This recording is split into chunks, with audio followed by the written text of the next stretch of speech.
October 26, 1942. Henderson Field, Guadalcanal. 2,230 hours. Staff Sergeant Mitchell Page gripped the wooden stock of his water-cooled Browning machine gun as waves of Japanese infantry emerged from the jungle darkness. The distinctive sound of Arisaka rifles cracked through the humid night air. But something was different this time. Alongside the familiar staccato of marine-operated bolt-action Springfields came a new sound, the rapid rhythmic bark of semi-automatic rifle fire. The 164th Infantry Regiment of the North Dakota National Guard had arrived on Guadalcanal 13 days earlier, on October 13, 1942, becoming the first U.S. Army unit to engage in offensive action against the Japanese. They carried with them a weapon that would permanently alter the dynamics of infantry combat. What the Japanese soldiers charging toward Henderson Field didn't know was that they were about to encounter the first mass deployment of semi-automatic rifles in Pacific combat. The M1 Garand had arrived, and with it, the entire calculus of small unit warfare was about to change forever. The Pacific War had exposed a critical vulnerability in American infantry doctrine. Japanese tactics, perfected during years of combat in China, relied heavily on the banzai charge, massed infantry assaults designed to overwhelm defensive positions through sheer aggression and numerical superiority. These tactics had worked devastatingly well against Chinese conscripts armed with slow-firing Mauser rifles. The tactical realities of bolt-action warfare were brutal but simple. A trained soldier with a bolt-action rifle could fire approximately 15 aimed rounds per minute. Between each shot, he had to manually operate the bolt, lifting, pulling back, pushing forward, and locking down. During those precious seconds, an attacking force could cover 10 to 15 yards of open ground. In the dense jungle terrain of the Pacific, where engagement distances rarely exceeded 100 yards, this rate of fire limitation could prove fatal. The Imperial Japanese Army understood these tactical limitations intimately. Their Type 38 and Type 99 Arisaka rifles, while excellent bolt-action weapons, fired at the same limited rate as the American Springfield M1903. Japanese tactical doctrine compensated for this limitation through aggressive close-quarters combat, emphasizing the bayonet charge and the psychological impact of massed assault. But in the machine shops of Springfield Armory, Massachusetts, a quiet evolution had been taking place since 1936. The M1 Garand had officially replaced the M1903 Springfield as the U.S. service rifle on January 9, 1936. This wasn't just an incremental improvement, it was a complete reimagining of what an infantry rifle could be. The strategic implications extended far beyond individual firefights. Modern warfare had become a contest of industrial capacity as much as tactical skill. The nation that could arm its soldiers with superior weapons in sufficient quantities would hold a crucial advantage. Germany had recognized this principle with their development of the MG-34 machine gun. Japan had invested heavily in naval aviation. But America was about to demonstrate that the individual rifleman, properly equipped, could still determine the outcome of battles. John Cantius Garand was an unlikely innovator. Born on January 1, 1888, just outside Montreal in Saint-Remy, Quebec, Canada, he moved with his family to Connecticut at age 11, becoming a bobbin boy in a textile mill by age 12. His mechanical genius manifested early. He designed and patented a screwjack at age 14. In 1919, Garand joined Springfield Armory, where he began working on the development of a semi-automatic rifle. His initial designs struggled to gain traction, but his relentless pursuit of improvement eventually led him to develop a unique gas-operated mechanism that set the M1 apart from its competitors.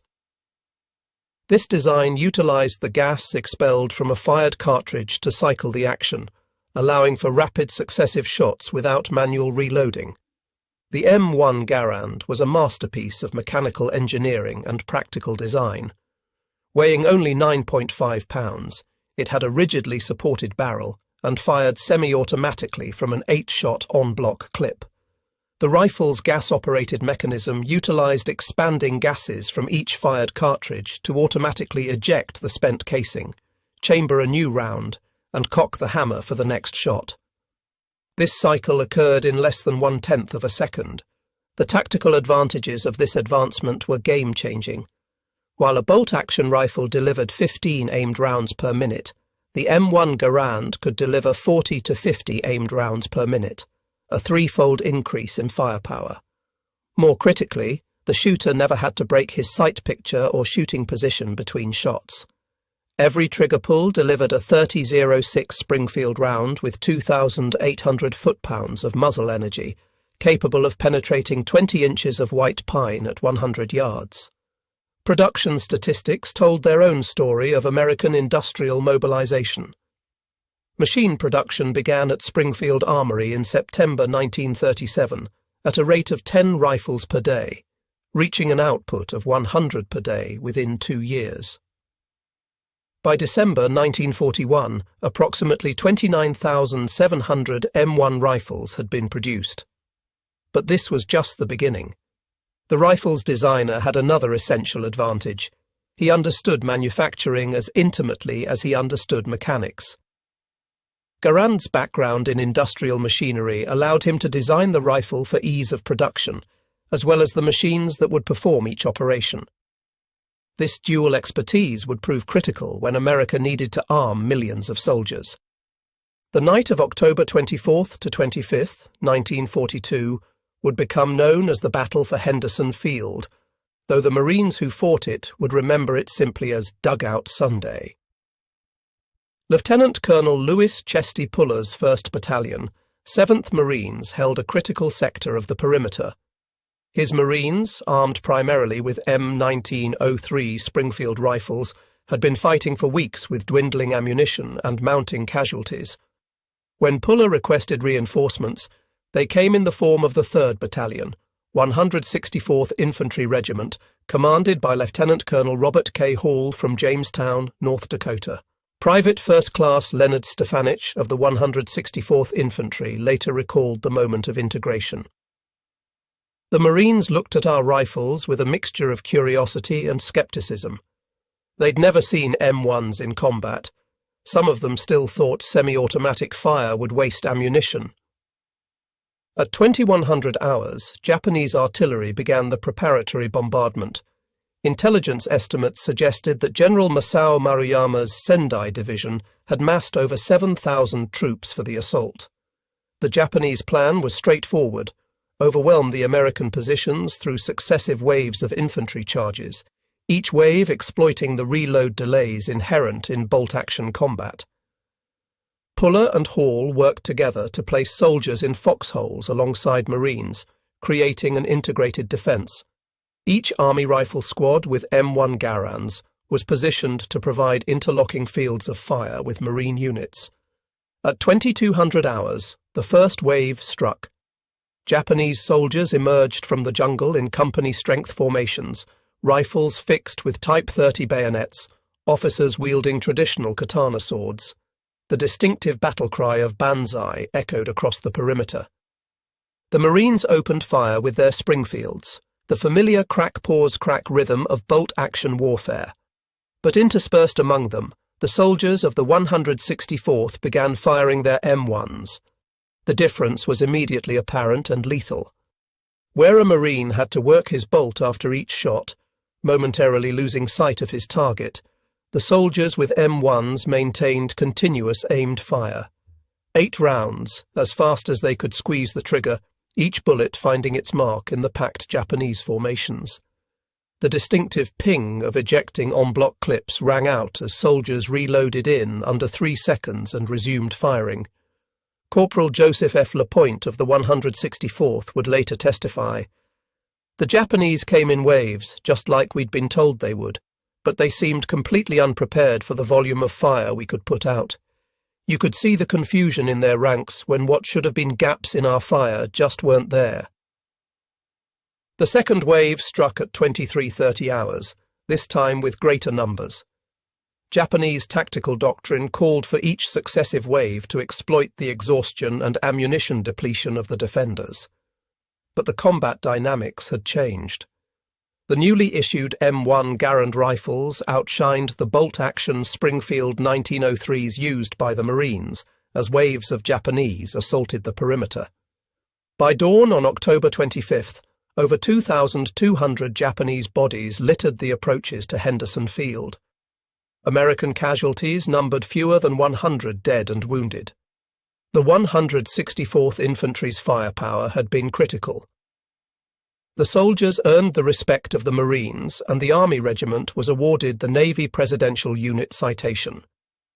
Corporal Kenneth S. Foubert of the 164th Infantry had already made history 13 days earlier, becoming recognized as the first U.S. Army soldier to die in combat after the attack on Pearl Harbor, when he was struck by shrapnel from a bomb dropped by a Japanese plane as he landed on the beach on October 13th. The success on Guadalcanal sent shockwaves through both American and Japanese military establishments. Urgent cables from Pacific Theater commanders demanded immediate acceleration of M1 Garand production and distribution. Springfield Armory shifted to 24-hour operations. The change was remarkable. Entire production lines were reorganized around the clock. Workers who had previously manufactured typewriters and sewing machines now assembled the components of America's primary infantry weapon. By mid-1943, Springfield's output reached unprecedented levels of production efficiency, eventually exceeding 4,000 rifles daily. In 1940, a second source was enlisted when Winchester Repeating Arms Company was contracted to manufacture the M1 Garand. Winchester's experience in mass-producing sporting rifles proved invaluable. Their New Haven, Connecticut factory retooled entire production lines, implementing innovative manufacturing techniques that further streamlined production. The modernization of Winchester's factory represented American industrial mobilization at its peak. Peacetime manufacturers of sporting goods became arsenals of democracy. Winchester employed over 15,000 workers by 1943, running 3 shifts continuously.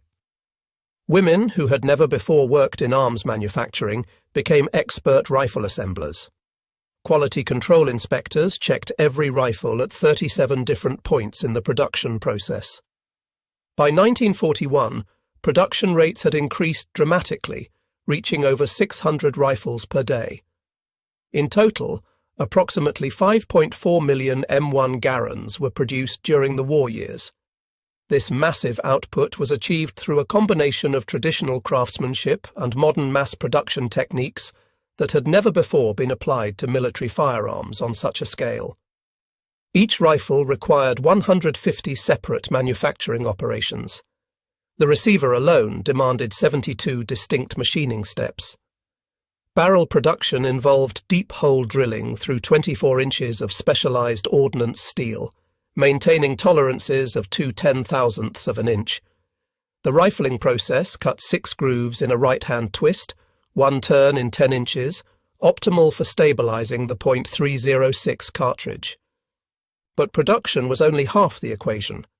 The rifles had to reach combat units across 2 oceans.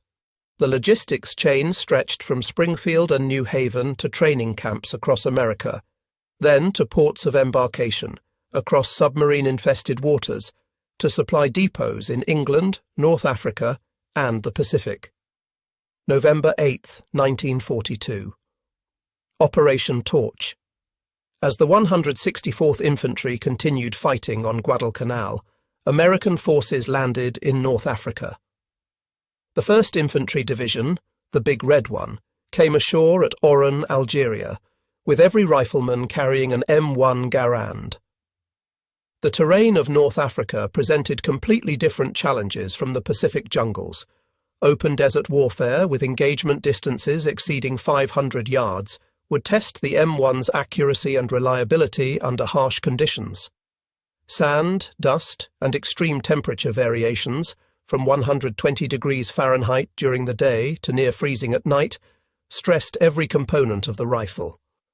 Technical Sergeant William Crawford of the 36th Infantry Division would earn the Medal of Honor near Altavilla, Italy, in September 1943. His citation described how he single-handedly attacked 3 German machine gun positions. Armed with his M1 Garand and grenades, Crawford eliminated all 3 positions, his rapid semi-automatic fire suppressing the enemy long enough for him to close within grenade range.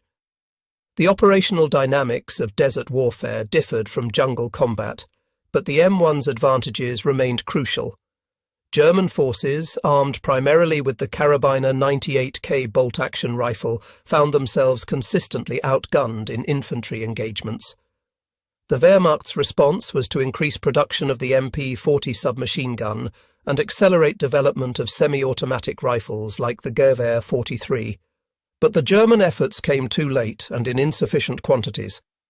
While the Wehrmacht struggled to field 400,000 Gewehr 43 rifles throughout the entire war, America had already produced over 2 million M1 Garands by the end of 1943 alone. September 1943. The mountains of Italy presented yet another combat environment. Here, in terrain that favoured defensive positions, the M1 Garand proved its versatility. Corporal Charles E. Commando Kelly of the 143rd Infantry Regiment would receive the Medal of Honour for actions near Altavilla, Italy, on September 13, 1943.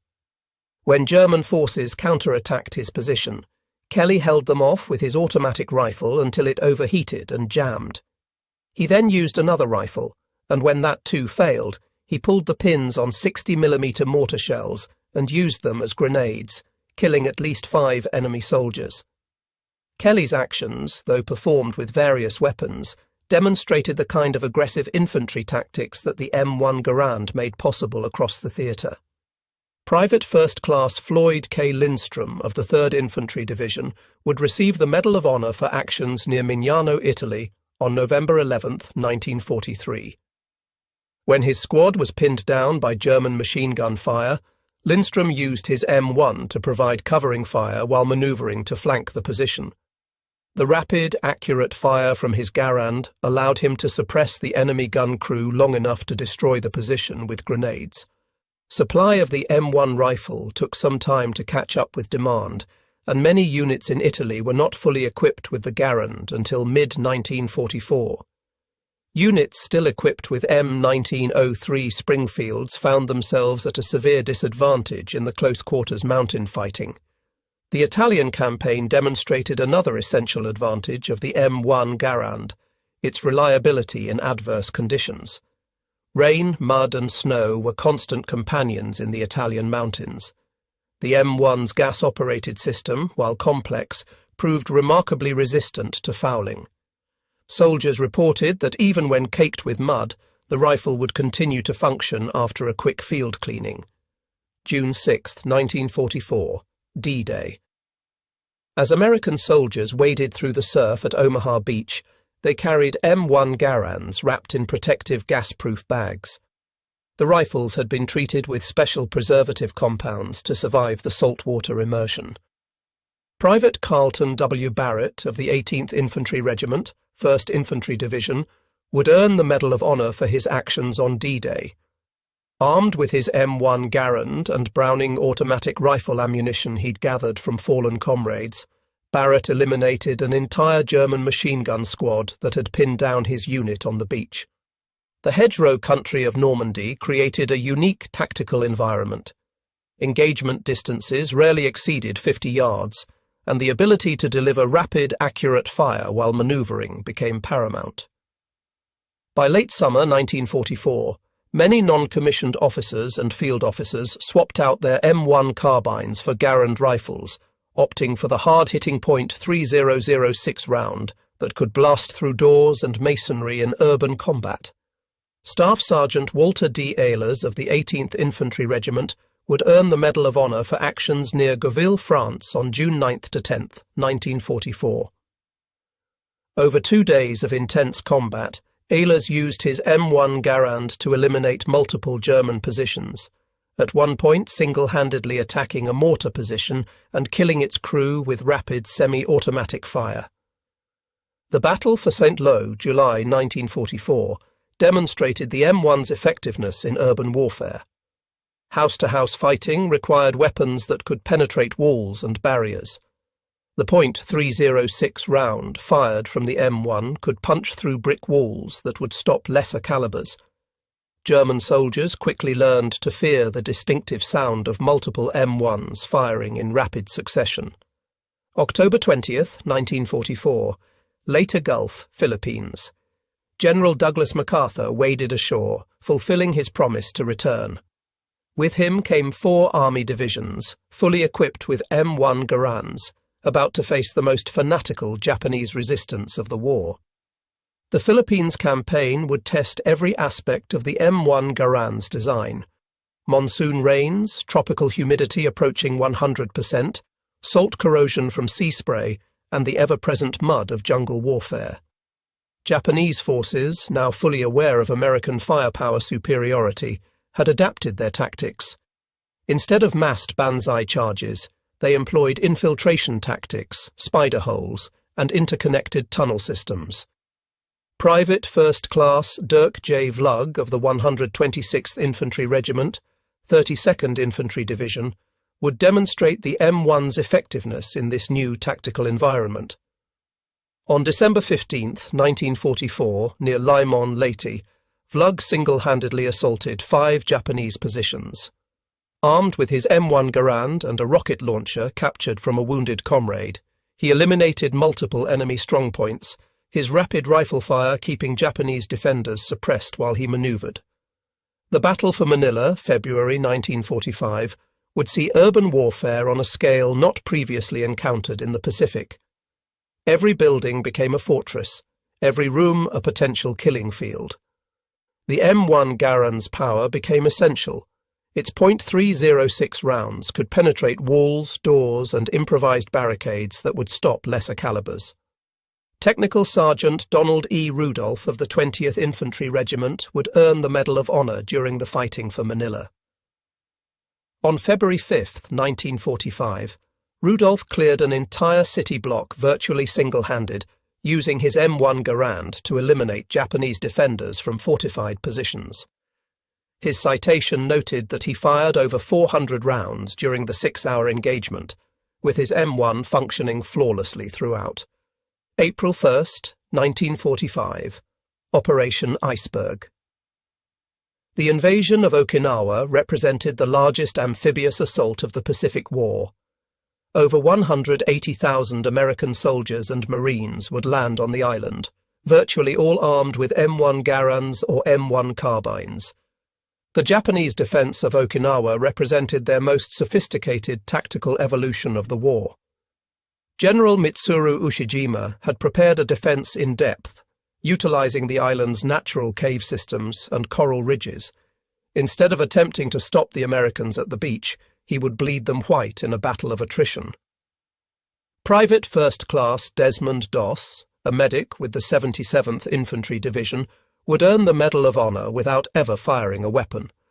But the men he saved relied on their M1 Garands to suppress Japanese positions, while Doss evacuated wounded soldiers.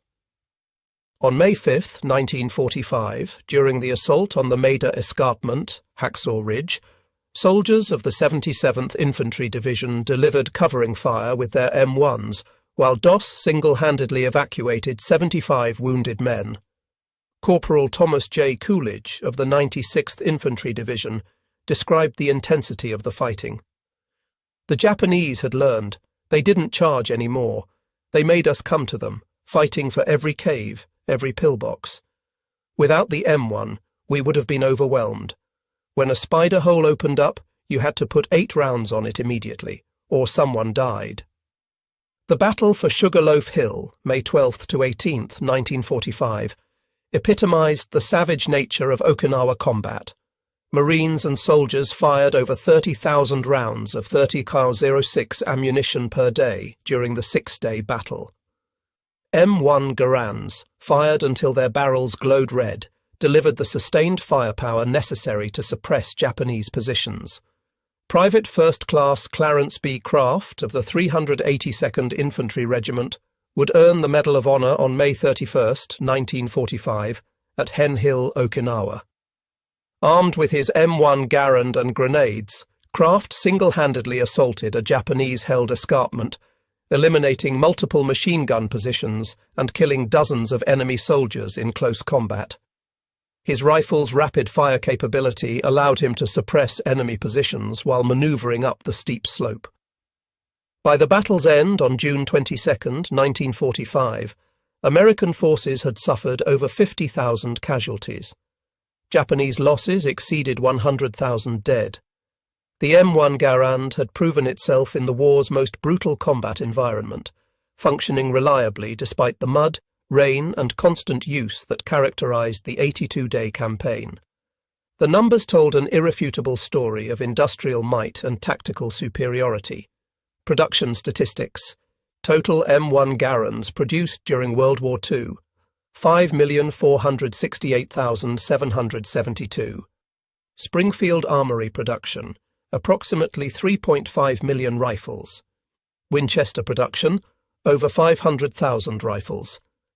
Peak daily production, over 5,000 rifles per day across all facilities. Total .30-06 ammunition produced, 47 billion rounds. Cost per rifle, $85 in 1945, approximately $1,200 in modern currency. Combat effectiveness metrics: rate of fire advantage, 300% over bolt-action rifles. Effective range, 500+ yards with iron sights. Maximum effective range, 1,000 yards. First-round hit probability at 300 yards, 73% for trained marksmen. Sustained fire capability, 100+ rounds before significant accuracy degradation. Mean rounds between failure, 5,000+ rounds. Barrel life, 10,000+ rounds before replacement needed. The numerical advantage was undeniable.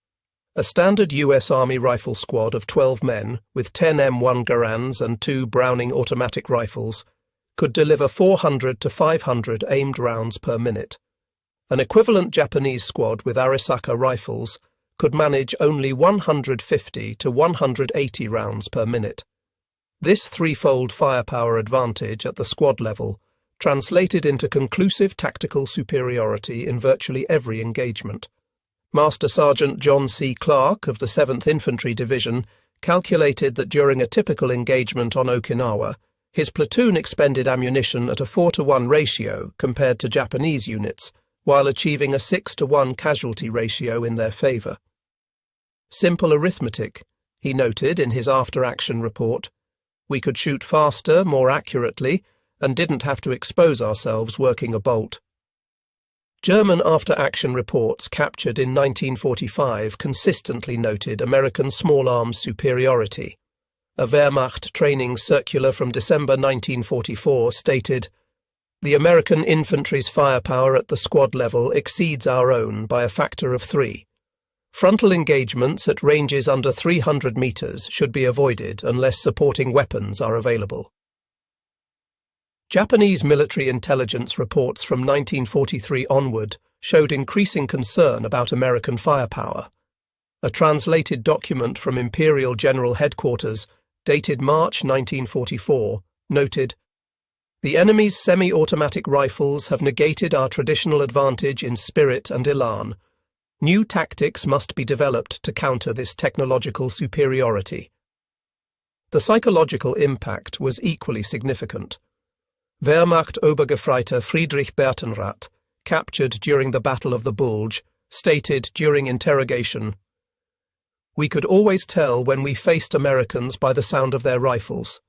That constant rapid fire meant we couldn't advance without taking heavy casualties. It demoralized the younger soldiers who expected a more equal fight." The M1 Garand's impact extended far beyond individual battles. It essentially altered military doctrine, industrial planning, and the very nature of infantry combat. The U.S. Army completely rewrote its infantry tactics around the M1's capabilities. Field Manual 7-10, Infantry Rifle Company, revised in 1944, emphasized fire and maneuver tactics that exploited the Garand's rapid-fire capability. The concept of marching fire, advancing while delivering sustained accurate fire, became possible only with semi-automatic rifles. Squad formations changed to maximize firepower while minimizing vulnerability. The traditional line formation gave way to dispersed formations that could concentrate fire from multiple angles. Fireteam concepts, later refined in Korea and Vietnam, originated from tactics developed around the M1 Garand's capabilities. The principle of fire superiority, always important in infantry combat, became absolutely dominant with the M1. American doctrine emphasized gaining and maintaining fire superiority as the prerequisite for any maneuver. This differed markedly from German doctrine, which emphasized maneuver to achieve local superiority, and Japanese doctrine, which relied on spiritual superiority and shock action. The mass production of M1 Garands drove innovations in American manufacturing that would influence post-war industry. Techniques developed for producing rifle barrels were adapted for civilian applications, ranging from automotive drive shafts to oil drilling equipment. The quality control systems developed for M1 production became templates for modern manufacturing standards.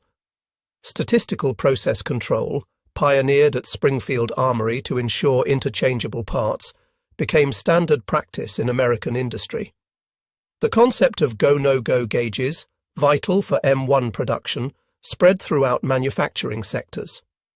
After World War II ended, International Harvester Corporation and Harrington and Richardson Arms joined the production effort during the Korean War, with International Harvester alone producing 337,623 M1 Garands between 1953 and 1956.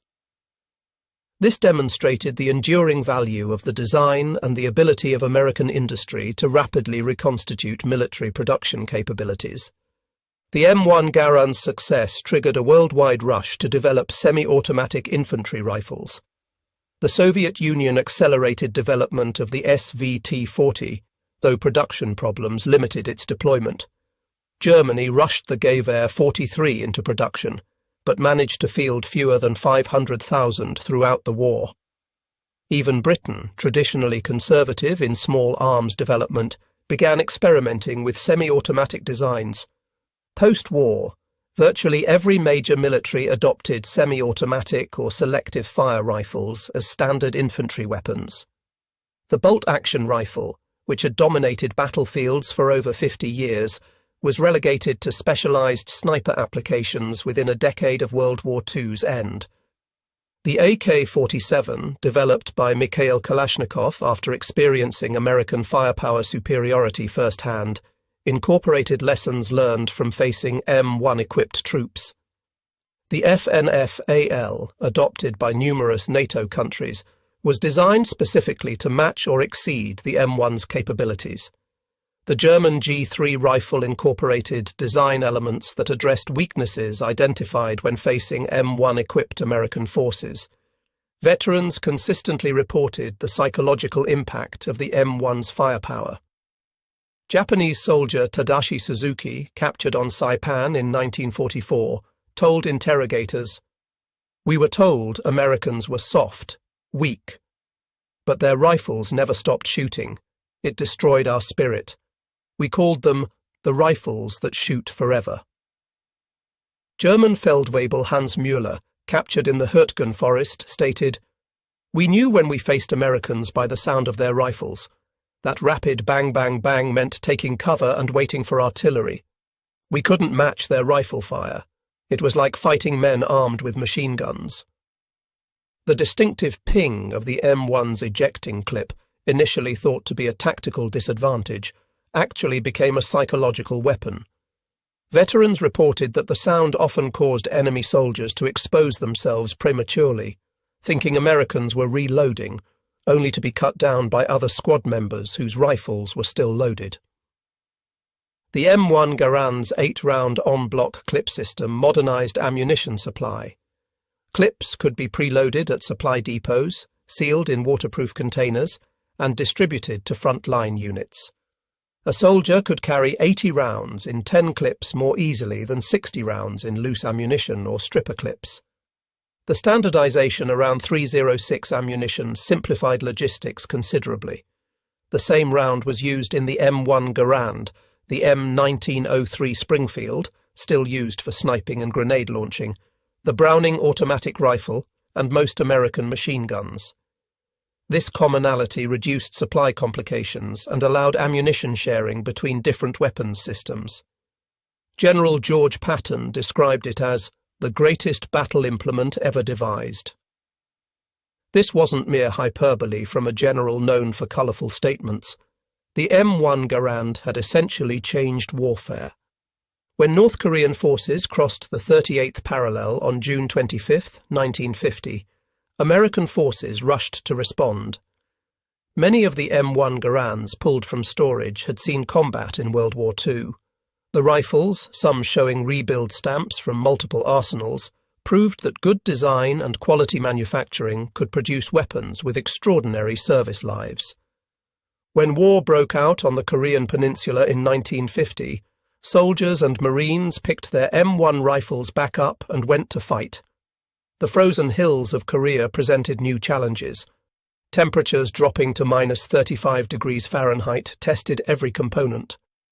But John Garand had designed his rifle to function in extreme cold as well as heat. While Chinese forces struggled with frozen bolt actions, American troops found their M1s still functioned reliably with proper maintenance. Master Sergeant Roy Benavides, who would later earn the Medal of Honor in Vietnam, first saw combat in Korea with an M1 Garand. He recalled, "At the Pusan perimeter, we were outnumbered sometimes 10 to 1. The M1 was the equalizer. When the Chinese came in their human waves, our sustained fire broke them every time." Technical Sergeant Vernon McGarity of the 393rd Infantry Regiment had earned the Medal of Honor during the Battle of the Bulge. Wounded severely in the face and legs by artillery on December 16, 1944, McGarity refused evacuation and returned to his unit near Crinkelt, Belgium.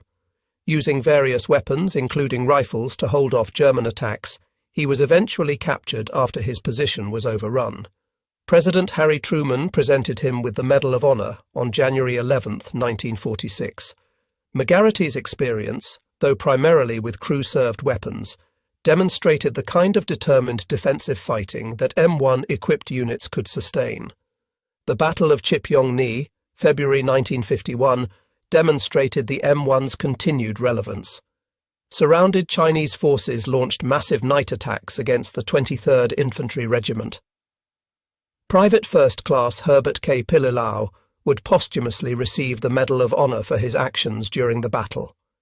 When his squad was overrun, Pililau fought with his M1 until ammunition was exhausted, then used it as a club, and finally fought with his bare hands until killed. His M1's rapid fire had allowed him to hold his position long enough for reinforcements to arrive and save his unit. The M1 Garand was officially replaced by the M14 rifle on March 26, 1958. Yet its service continued. Reserve and National Guard units carried M1s into the 1970s. Navy ships maintained M1s for line-throwing guns into the 1990s.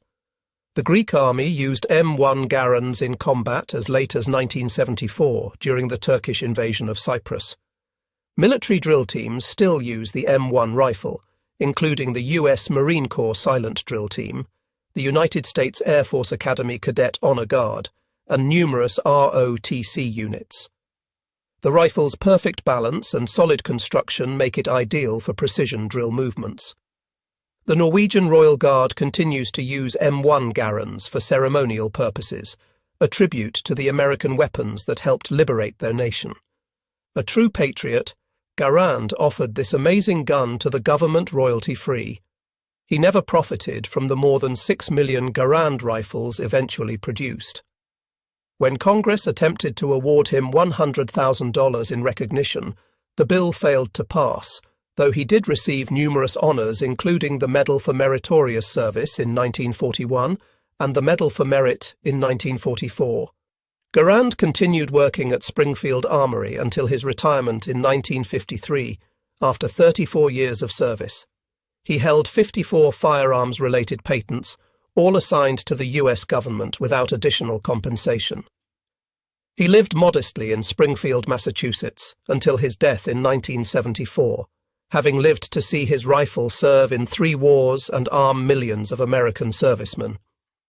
In a rare 1940s interview, Garand said, "I am not a genius. I am just a mechanic who loves to solve problems. The M1 rifle was simply a problem that needed solving. How to give our soldiers the best possible weapon. If my rifle saved even one American life, then my work was worthwhile." Beyond production figures and technical specifications, other numbers told the M1 Garand's true story. American infantry casualties in World War II, 661,000. Japanese infantry casualties facing American forces, estimated 1.5 to 2 million. German infantry casualties on the Western Front, approximately 800,000. Kill ratio advantage for M1 equipped units, 3-to-1 to 6-to-1 depending on terrain. Estimated enemy soldiers killed by M1 rifle fire, over 750,000. American lives saved by superior firepower, estimated 200,000 plus. These ratios reflected not just training or tactics, but the core firepower advantage provided by semi-automatic rifles. Military historians calculate that American casualty rates would have been 30 to 40% higher with bolt-action rifles, potentially adding 200,000 or more American deaths.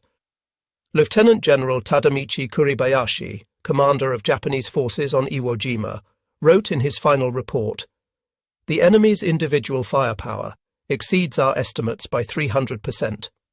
Each American rifleman possesses the firepower of 3 of our soldiers. This disparity cannot be overcome by spiritual strength alone."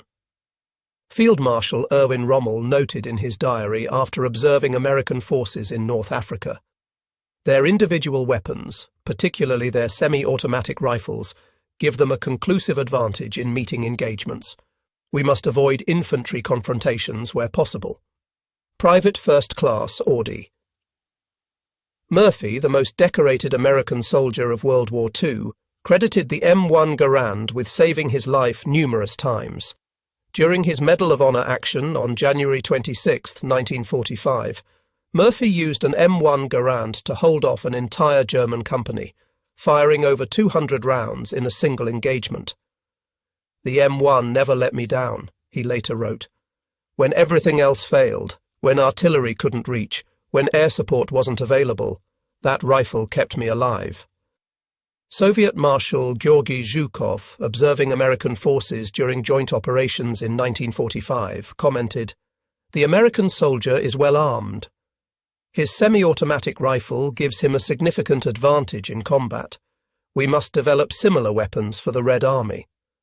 This observation contributed directly to Soviet development of the SKS, and later the AK-47. The M1 Garand became more than a weapon. It became a symbol of American industrial capability and democratic strength. The rifle that armed citizen soldiers from farms and factories proved superior to weapons carried by professional warriors of totalitarian regimes. Post-war surveys of veterans revealed that 94% rated the M1 Garand as excellent or very good. When asked what single piece of equipment most contributed to victory, the M1 Garand consistently ranked in the top 3, alongside the Jeep and the C-47 transport aircraft. Bill Mauldin, the famous World War II cartoonist, captured the relationship between American soldiers and their M1s in his Willie and Joe cartoons. In one memorable panel, a soldier is shown carefully cleaning his muddy M1 while ignoring his own filthy condition, with the caption, "I'll worry about me after I take care of her. She takes care of me." After World War II, America distributed M1 Garands to allies worldwide through military assistance programs. The rifle armed forces in South Korea, 600,000 rifles. Greece, 200,000 rifles. Turkey, 312,000 rifles. Iran, 165,000 rifles. Philippines, 150,000 rifles. Pakistan, 130,000 rifles. Denmark, 85,000 rifles. Norway, 75,000 rifles.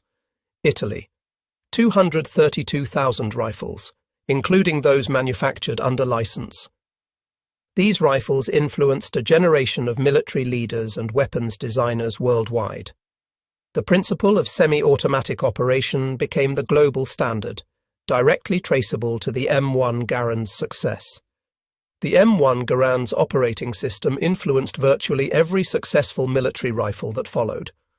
The M14, which replaced it, was basically an M1 with a detachable magazine and selective fire capability.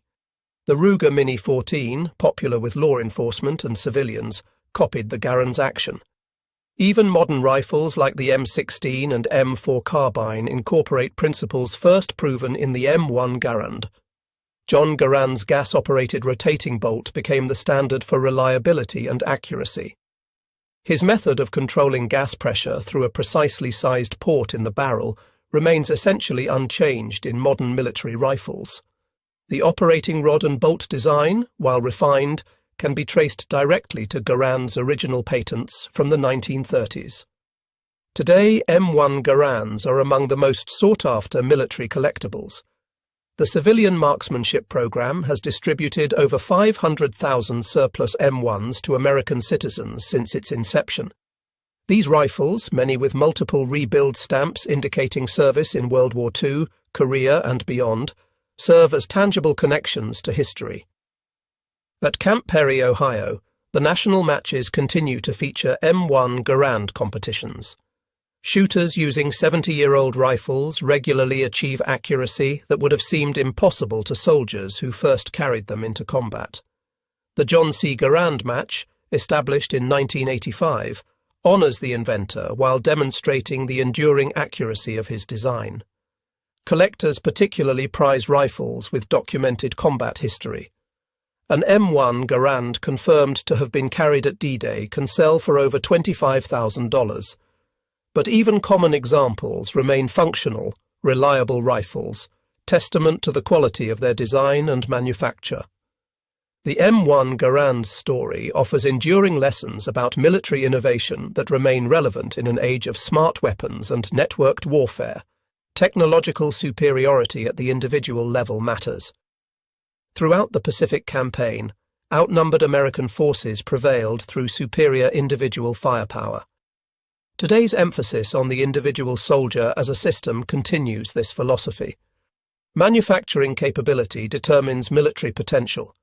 The ability to produce 5.4 million rifles while maintaining quality standards proved as important as the rifle's design. Modern military power still depends on industrial capacity and quality control. Simplicity and reliability trump complexity. The M1's straightforward operation and maintenance made it effective in every combat environment. Modern weapons systems often sacrifice reliability for capability, a trade-off the M1 never made. Training and technology multiply effectiveness. The M1 gave each rifleman unprecedented firepower, but only when properly trained. The synthesis of superior equipment and superior training created unmatched combat effectiveness. Industrial democracy can outproduce totalitarian command economies. American factories, converted from civilian production, outproduced purpose-built Axis armaments industries. This lesson remains relevant in an era of industrial competition between democratic and authoritarian powers. Perhaps the greatest testament to the M1 Garand came from America's enemies. After the war, both German and Japanese military institutions studied the M1 intensively. Their conclusion was unanimous. The semi-automatic rifle had been the determining factor in American infantry superiority. A captured Japanese training document from 1944 stated simply, "Avoid direct engagement with American rifle units unless possessing 3-to-1 numerical superiority or supporting weapons.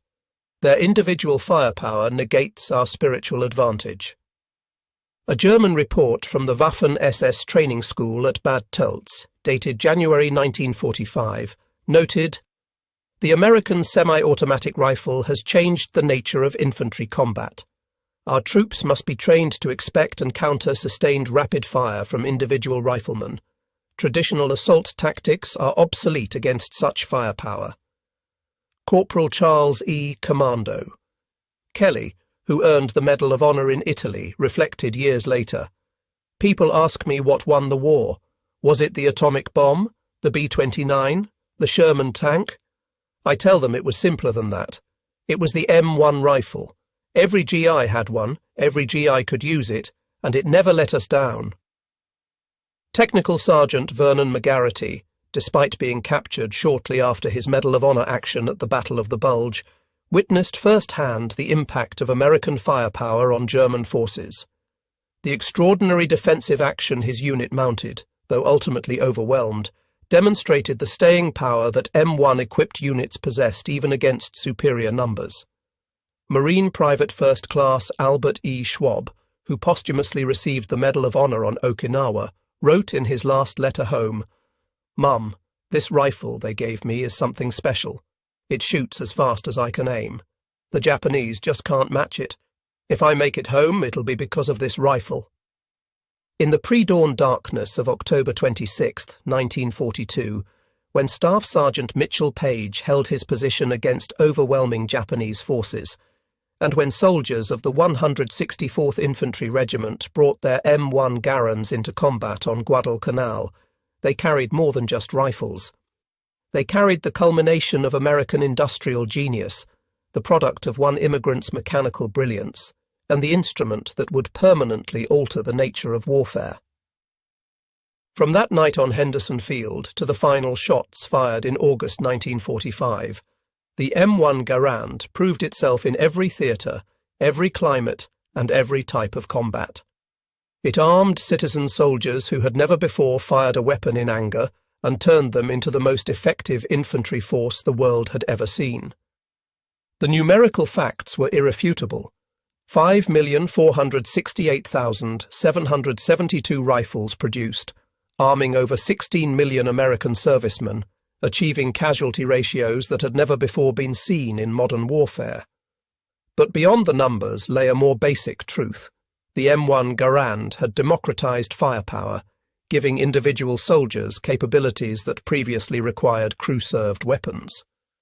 General Douglas MacArthur stated, "The Garand rifle is one of the greatest contributions to our armed forces." This contribution extended beyond military victory.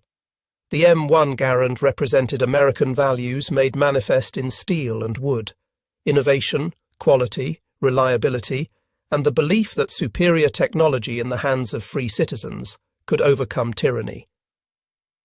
The M1 Garand didn't just change tactics or doctrine, it changed the essential nature of ground combat. For the first time in history, the individual rifleman possessed firepower that could dominate the battlefield. This shift from bolt action to semi-automatic warfare was as significant as the earlier transition from single-shot to magazine-fed rifles. Today, when military historians analyse the factors that led to Allied victory in World War II, they cite industrial capacity, logistics, air superiority, and code-breaking. All were vital. But in the mud of Italy, the jungles of the Pacific, the hedgerows of France, and the frozen hills of Korea, victory ultimately came down to individual soldiers with rifles. And for American soldiers, that rifle was the M1 Garand. John Cantius Garand died in 1974, having lived to see his invention serve 3 generations of American warriors.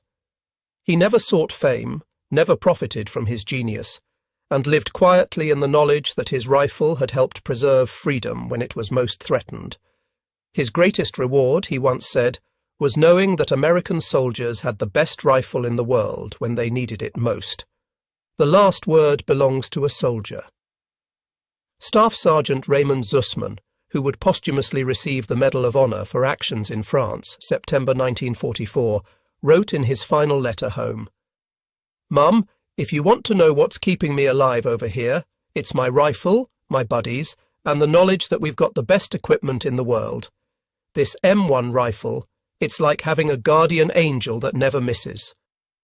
In workshops across America, in factories running 3 shifts, in the genius of one Canadian-born inventor, and in the hands of millions of American soldiers, sailors, and Marines, the M1 Garand had indeed become what General Patton proclaimed, the greatest battle implement ever devised. Its 5 million rifles didn't just arm America's military, they revolutionized the very nature of warfare and helped save the world from tyranny. The distinctive ping of an ejecting en-bloc clip became the sound of freedom advancing, one 8-round clip at a time, across the battlefields of the world. That sound, once heard on every battlefield from Normandy to Okinawa, echoes still in the memory of those who were there and in the gratitude of generations who weren't.